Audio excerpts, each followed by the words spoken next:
So in a series of unfortunate events or happy events for you, depending on what situation you're in, you're separated, you're getting divorced, and you need to figure out what steps your insurance is going to take.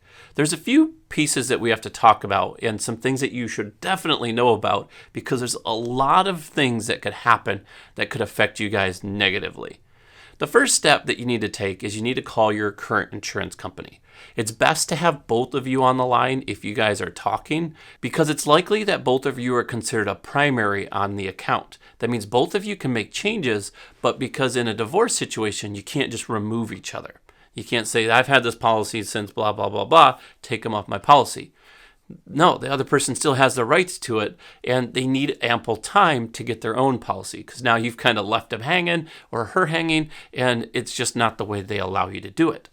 In scenario A, we need to call them, make sure that they get a hold of the spouse or ex-spouse, and once they get the approval, easy, simple, and done. You just wash your hands, they're off the policy. Hopefully they've got their own insurance somewhere else, but make sure that you also take your name off the registration if you're on the car. The reason being is you don't want to have something happen. What a lot of people do is they don't want to lose the discounts because it is cheaper. Having two cars, multi-car discount. If you're one of you is a homeowner, you get the homeowner discount applied to all of them.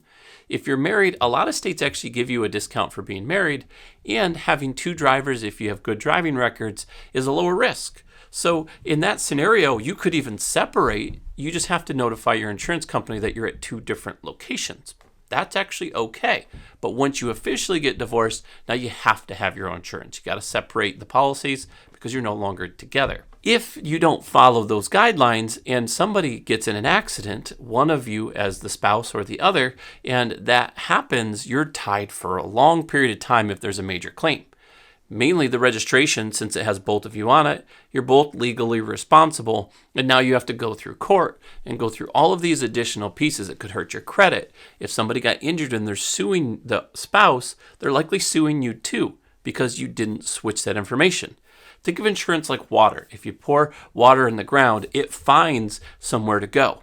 Same thing with insurance. If you were tied to an old policy or an old registration and you're still part of it, then they're going to come after you if they've got nothing else to go after. So separating that policy as quickly as possible, hopefully being cordial about it. Otherwise, you just have to have the permission of the spouse. Once you have the official divorce paperwork, you can file that with the insurance company and they can try to contact the spouse. If that's not the case and they never get a hold of them, then it's up to that company to remove them from the policy.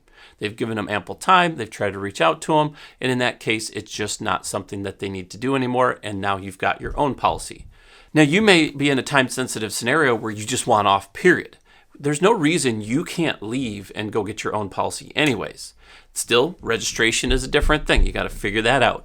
But if you own the car and you're just like, I don't even care about this policy anymore, you can go get another one at the same or a different company and just start over.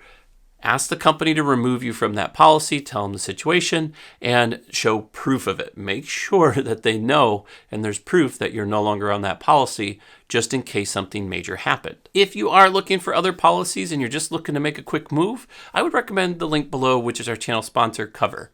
Cover Insurance are going to shop up to 30 plus companies, which are a lot of the major brands, and you're likely going to save as much as you can possibly get in this situation. And those are the main steps of going through the divorce situation. Hopefully this was helpful. If you guys are interested in more advice like this, subscribe. The thumbs up helps me the most. There's little spots, donate or buy me a cup of coffee. I always appreciate that, and I almost always spend it on coffee. Otherwise, I'm Mark with Think Insurance. I'll see you in the next one.